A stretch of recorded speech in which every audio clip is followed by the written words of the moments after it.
Hello, I'm Gary Vaughan with Guidance Business Solutions. I'm here to have a conversation with an old friend who we started working together many years ago, Kelly Steinke from Read Learning. And, well, hello, by the way. Good morning. It's great to be here. We connect every once in a great while, usually over a cup of coffee, if there's a question or if there's something to celebrate in your business and things like that. But maybe just, talk about how do we meet? I mean, back in the day, as they say. Right? Yeah. Well, Gary and I met in 2015, so it's been like 6 years now since we first started working together. And, our relationship just came about really through networking, through referral. So I was a classroom teacher at the time and looking for a way to open a viable business within the community to serve a need that is unmet. And Gary and I were connected through a colleague, and one thing led to another, and we worked together. How long did we work together? About a year? Yeah, usually it's a year. I think we worked a year together, once a week. Yeah, once a week. You had homework, I had homework. We looked at, typically what we see is you came in as a subject matter expert. You really are. You've proven it. You're a subject matter expert. But it was that business model that you needed to create to have a sustainable business, so you could take that knowledge you have and apply it in a different way. You're applying it in the school district, and what wanted to do is apply it in a business setting, right? And so that the business model is what you and I worked on. And on the other side, you're working on the materials. So you really had a two-pronged approach on that as we worked together. Yeah. And I really, being a subject matter expert, I really was not in the business world. I didn't have any business courses behind me or knowledge outside of a few random books. So really being connected with your company, with Guidance Business Solutions, was really a gift, because it gave me the vehicle that I needed to take my subject matter knowledge and spin it into something that was actually a viable business that would benefit the community. So how many books do you have? What's your business look like right now? Right? Yeah, so within the past 6 years since we worked together for that first year, I founded Read Learning Educational Services. That's where we're sitting here right now having our conversation, and this is a reading center. It's a specialized reading center. Of course, we work with students who really struggle with reading and spelling, who have dyslexia, whether diagnosed or not. And I have a team of 7 teachers. We work with kids one-on-one in office as well as online. So we work with kids throughout the whole state of Wisconsin, and would have the capacity to work with kids outside of Wisconsin. But, in addition to the services we offer at the Reading Center, of course, when we were working together, you really were instrumental in helping me with just the technical things behind publishing. Publishing my first curricular manual, which was a blue book. And since then, so within the 6 years, I've published 3 different manuals, which completes a whole series of curriculum, specialized curriculum for students who really struggle with reading and spelling. Cool. So is this the only profit? Now we talk about profit centers, and that's a word that we introduce to each other. Is this the only profit center you have, or do you have other areas where you can generate revenue? So, as I was reading your book, Gary, I could hear you talking with me, throughout that whole 9 months to 12 months we worked together, and the profit center term it was such a great way for me to organize as a new business person the different ways business could bring in revenue. But no, so we have the Reading Center. We also offer educational consultations, which is kind of like a roadmap. Parents come in confused. We give them guidance. We also offer dyslexia diagnosis. We offer professional development. We offer the curriculum, of course, executive functioning training for small groups. So that's working with kids and adults, at least 5th grade and up, on time management organization. Cool. So there's several different profit centers. Of course, they weren't all fleshed out at the very beginning, right. But as time goes on, you work through them and develop them more. Cool. Yeah. So we were talking just briefly before about before we started rolling here, about the lifestyle. Moving from a school district, a school setting, and then moving into owning your own business. And we're talking about it not being a job or a career, but it's a lifestyle, and it's for your whole family, right? So the whole family has to Yeah. be behind this. It makes it so much easier if that's the case. And how did that work Yeah, with your guys? that was a huge, huge leap that you really, I mean, working with you was really instrumental because it was a huge leap and we needed a lot of business support to know that this would work. So I essentially, when you quit your job, right, you lose half of your family's income. So my husband, was the one that kept us afloat financially for that year or two where you're kind of in limbo. Right. And yeah, so it was quite a sacrifice at first. Yeah, and it's not just starting the business, but it's starting the business to the point where the business will cash flow, so it doesn't drain on your personal finances that your husband might be bringing into your family, right? Mm-hmm. So yeah, so writing the curriculum was interesting too because it's very expensive to publish curriculum and get your graphic artists and your editors and your everything all lined up, all your professionals lined up.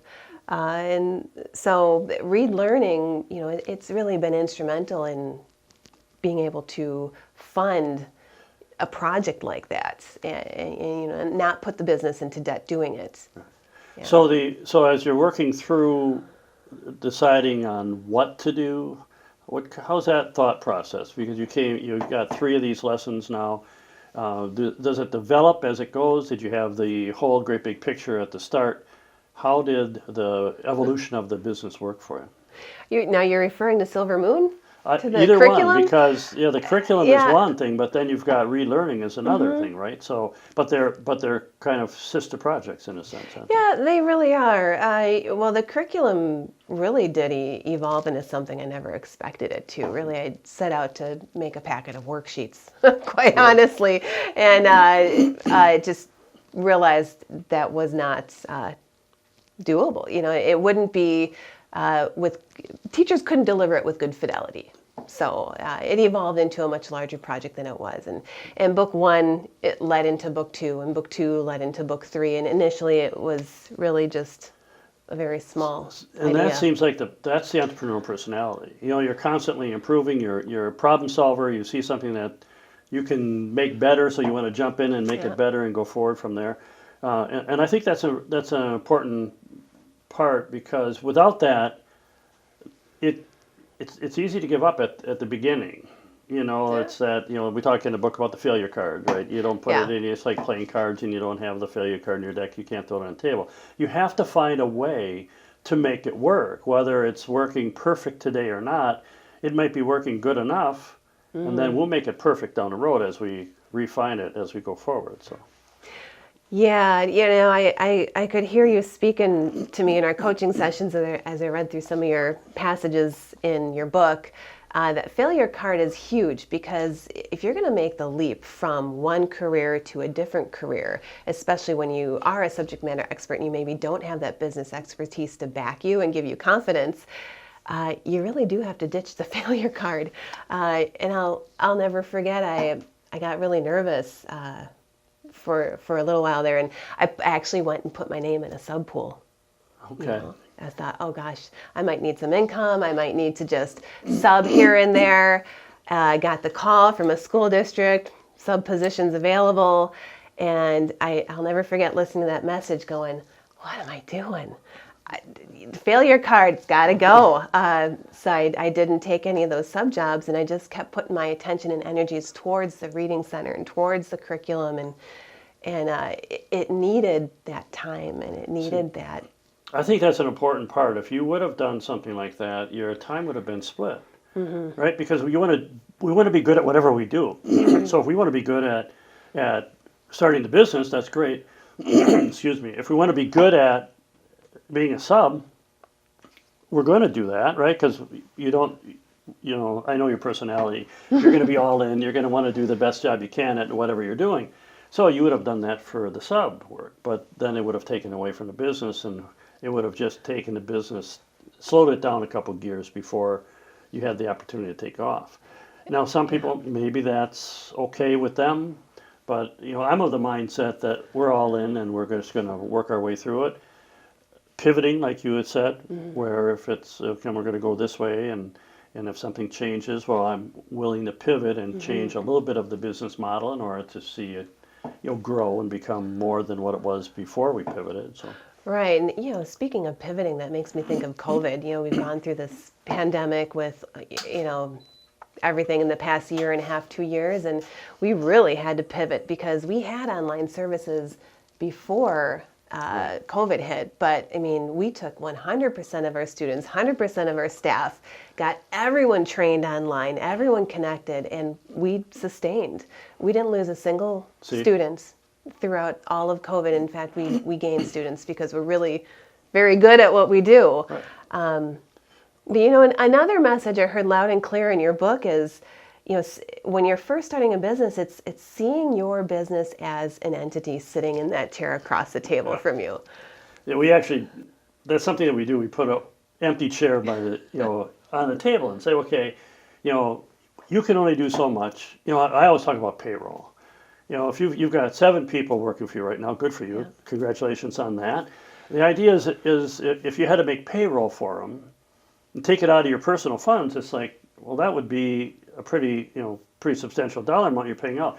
But the business sitting over here in this chair, the business can do that, right? The business has a lot more, flexibility and all of a sudden, wherewithal than we do as individuals. We have to think about the business, and we're the business's representative in a sense. So we have to think about it almost as a separate entity, almost like corporatizing our mind on the business as the business, because we can't come in, especially first starting off a business, we can't run it like we run our home. We can't run the checkbook like we run our home checkbook. We can't run the organization like we would run our family. It's a business, and we have to think about it like a business. It's kind of, we talked a little bit about the white shirt story, lesson in the book. Really what that is you have to take some time to separate yourself from the business, working in the business, which I know you do. You have to set some time aside to think about the business, working on the business, and it's serious stuff. So you have to really dedicate a certain amount of your week on what am I going to, let's think about this business and how we're going to create it going forward. Yeah, that was one of the hugest leaps for me too when I started this whole journey. It was you can work in the business, but then you also have to work on the business. Whereas before, I was just essentially working in the business. I was the teacher, and as the business evolves and grows, it really does take on its own culture and personality. And I really do think you have to look at your business as bigger than you. It's not just all about me. It really is the culture we have here and what we're able to offer the community. And I'll never forget when you said, you got to think about the business sitting over there across the table, because I thought, what? It makes sense now. Yeah, right. Well, and the visuals really help a lot, I think, and a lot of the ways that the lessons in the book are all visual, because again, we're subject matter experts. We don't sit down and read novels for the most part. We don't have time most of the time. Maybe you do, but a lot of people don't. But the idea is that they're quick, they're easy. We really talked about in 20 minutes is kind of, we were talking before about, hey, let's take a half-hour lunch. When was the last time you took half hour of your half-hour lunch, right? We just don't do that as business owners. We might take 10 minutes and frankly scarf down our food and go back to work again, right? And what we're really looking for here is take the whole half hour, eat your meal in 10 minutes, take another 10 minutes to read 3 or 4 of these lessons, and then sit back and take another 10 minutes to think about how am I going to apply them, and then apply them when you go back to work after your lunch break. So it's especially when you first start out, because you are doing everything. And I would bet you're doing an awful lot of everything right now too, even with your 7 employees. But as we start off a business, we do everything. We open the door at the beginning of the day, we lock the door up at the end of the day, and if there's anything that has to be done between that, as a business owner, we're doing it, right? Yeah.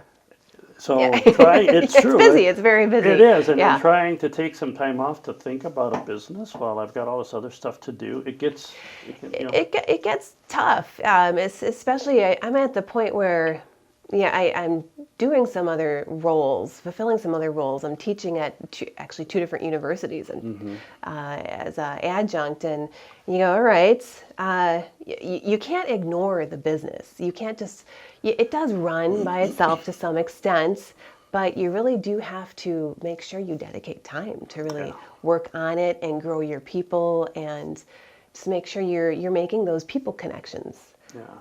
And that's kind of, I think it's important, and it's kind of like what we do together. We were just talking about maybe a month ago or so, we stopped and had a cup of coffee together, right? Yeah. And just to talk about the business. And, the nice thing about that is if I working with you, I know the business more intimately than others do because we help at the very beginning of it. So as someone to talk to about the business, at least hey, he knows where I came from and going forward.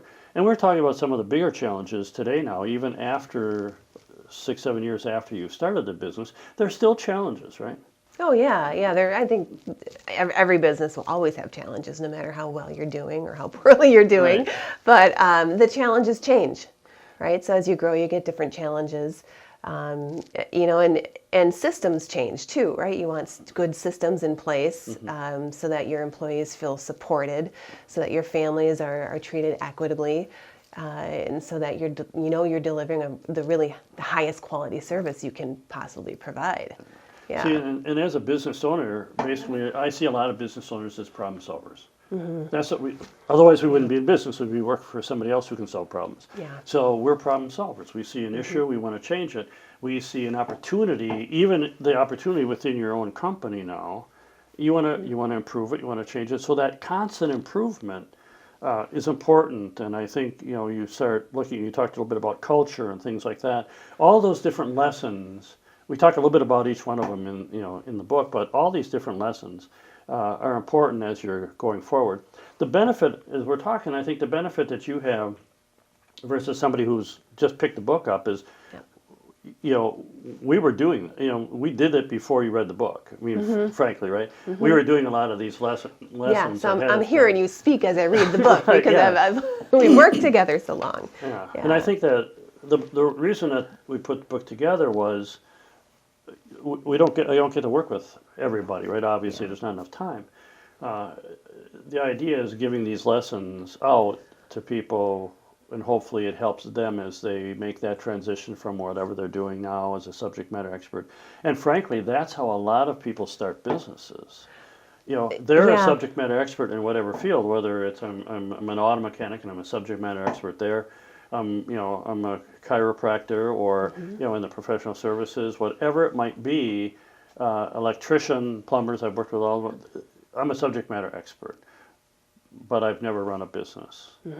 And that's the challenge of trying to put those two together. Yeah, and I think for someone who's just a startup or someone who's been in business for years, someone who hasn't worked with you or someone who has worked with you, I think anyone who would pick up this book would get some good guidance. It's just nice to read through a few of the scenarios, and they're very short, and to pause and think about them because it offers some centering. Right, in reflection, you go, all right, that's a good point. Is that something I'm practicing in my business? Yeah, it's just somebody else's opinion, right? Another person's perspective on it. The thing is, and I don't know how you read it, but they don't have to be read. There's 60 lessons. They don't have to be read in sequence. So you just pick the ones that are relevant today, in a sense, right? And then you think about that as you go forward. Yeah. Cool. Yeah. Very much enjoyed the book, and I would recommend. I have friends looking at starting up their own businesses or in their own businesses, and it's be a great book to pick up. Cool. Yeah. So let's talk about you've got your last version, your third lesson coming out. When is that? Well, this is it. So this is set 3. What started off as an idea to make kind of a packet of worksheets for teachers, right? Ended up being an entire supplemental curriculum. And it's specialized too. It follows a structured literacy-based approach to reading, which is kind of steeped in the science of reading. So what you have in set 1 is an instructor's manual. It's blue in color. They're differentiated by color. You work through a set of spelling rules that teaches kids how to work with read and spell closed syllable patterns and open syllable patterns and schwa patterns, which is that funky sound in our language. It says Yeah, right? okay. It's like that. I always tease with my students. It's a thinking sound. It's Okay. schwa. It's the most common vowel sound in our language, but the most confusing too. So, then so that's book 1. Then you go naturally into progression with book 2, and you introduce 3 other new syllable patterns, which is 7 reasons for silent E, reasons, consonant LE patterns, and then your sticky kind of glued syllable patterns like ANG, ING. And it's amazing, when you start teaching these skills explicitly to students who just don't get it when they're introduced too holistically. They latch on, and these are bright kids, Right. and they learn to spell, but they also learn to read. It helps their phonics, their phonemic awareness, their word structure knowledge, knowledge with syllabication and syllable types. And then as you move into book 3, this is the final book in the series because it finishes out the 7 syllables in our language. So we get to boss yar and vowel team syllables. So Are you sure it's the final? I don't know. I don't think I can create an 8th one. Okay. Yeah, no, but up and coming, I do have, of course, other books. I have some artwork done for. We're going to publish a small curriculum on suffix spelling rules and suffixes and prefixes, and we've got some other projects going. So one thing I noticed when we first started working together, that you wanted your own artwork, that you went out there and created something that was specific to what you're doing. You weren't, grabbing something off of Google or doing whatever. These are all originals, and they're all your ideas, and they're all really cute, and and they have a purpose for it. And that was, that was pricey, but what you did on the front end of the business is you didn't cut corners. You made, you put the investment in on the front end, hoping that there would be this return on the back end, and you had to have that leap of faith. That's where we're talking about. Okay, if I'm not going to fail, I'm going to go for all in on the front end, right? Yeah, we and I did. I went all in. Graphics are so important for kids, in schools, and there's especially with your struggling learners. You need some sort of memory trigger, some sort of interest vehicle to get them engaged in what you're teaching them. And yeah, I did hire a fantastically talented graphic artist, Scott Alberts with Alberts Illustration and Design. Yep. And he's created all of the illustrations for every single spelling rule. They're amazing. But you also go the next step and you get the registered trademark. You Right. work with the right legal pieces so that everything's in place so your work is protected. Because we worked on that on the very beginning of the Yes. process. The nice thing about this is once you did it for your first edition coming through, now you know how to do it. And now you can do it for the second and third. It was the same way when we worked on the business model. Once we set up the business model, you might want to put another business together, or as you expand this, you have the business model concept. You have the skeleton of the business model. And what I talk about when a business model, it's kind of like the skeleton. And then as a subject matter expert, you bring all of the, you build off that skeleton to build your business as you've done so far. And I think that's where, getting the help, I guess, would be important on the very beginning of it. And then afterwards, you've just taken it off and taking it to the moon, so it's a good thing. You can't build a house without a firm foundation, right? It's like you can't build a strong reader without them having their basic, building blocks of phonemic awareness and phonics. Just so I liken that to the business model too. I don't know how far I would have gotten on my own, without your guidance, because I just really didn't have the know-how to figure out how to structure a business. Well, it's no different than me trying to teach somebody the spelling rules. It's Right. We each have our own expertise, and so then we partner up for the good of the whole business and stuff. So is this available? Is it? Yeah. This on the is streets? available at www.silvermoonspellingrules.com. Cool. Just go to the store. It is available for purchase, and actually the whole kit, it's been fun to bundle the whole entire series. Okay. We got like a nice canvas tote bag, teacher bag. As teachers, we love our bags. Right. Put all of our supplies in. There's games, card games and everything that go with it to support the teaching and learning process. So it's been a lot of fun to produce. And what's most fun is seeing the feedback from teachers, because we have districts purchasing the curriculum all over the country into Canada. We don't ship internationally. That's one of my challenges I have to figure out. But we do have districts using the program in Canada, throughout like Squamish area, BC area, and all over the country. So it's been fun. Well, great. It's been fun talking with you and kind of getting caught up again and learning more about Silver Moon and Read Learning.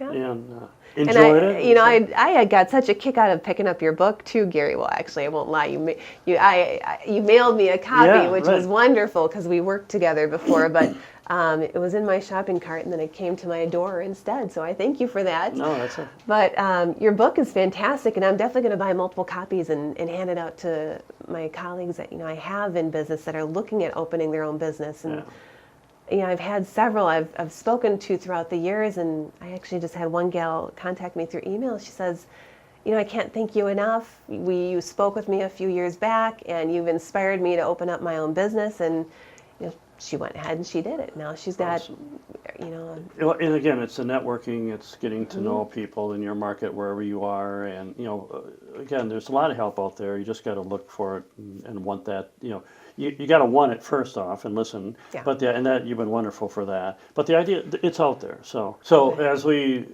getting close to the end of time here, so how about a one main piece of advice, a little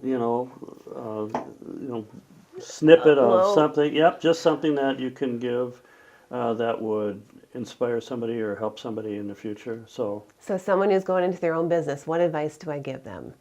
Any kind of advice. I would say. Well, I would say surround yourself with a circle of very good advisors. Get someone who can be your mentor, or people that can be your mentors, and always seek out people that are smarter than you in the areas you're not an expert in. And I would say that you're looking at the business model, you're looking at your books, your financials, CPA, whatever, lawyer for your legal entity that you're putting together. All those, if you need to, get a good banker who can talk to you about financing. So again, you bring up a really good point. Is a lot of people would just let's go online and let's incorporate online. Right, let's just Google and do. I agree. Right. You need that subject matter expert, just like you're the subject matter expert here, the subject matter expert in the legal and the accounting side, and the business model and all those types of things. Well, I've got a fantastic accountant too, and I remember when I first founded the business as an LLC, he's going through my paperwork at tax year end, and he's looking at everything. He goes, "Oh, did you have someone do this for you?" I said, yeah, I actually worked with a lawyer to have the business entity set up. He says, thank goodness. So many people come in, they've done it wrong, and it's just a disaster to try to fix. And it costs more money at the end of the day. It does cost more money, yeah. Oh, excellent. That's a great tip. So yes. All right. Well, thanks for chatting, Gary. This was fun. Next time we'll have coffee, though. Hey, I'm all about coffee. All right. Thanks so much. Yeah, it was nice to see you, Gary.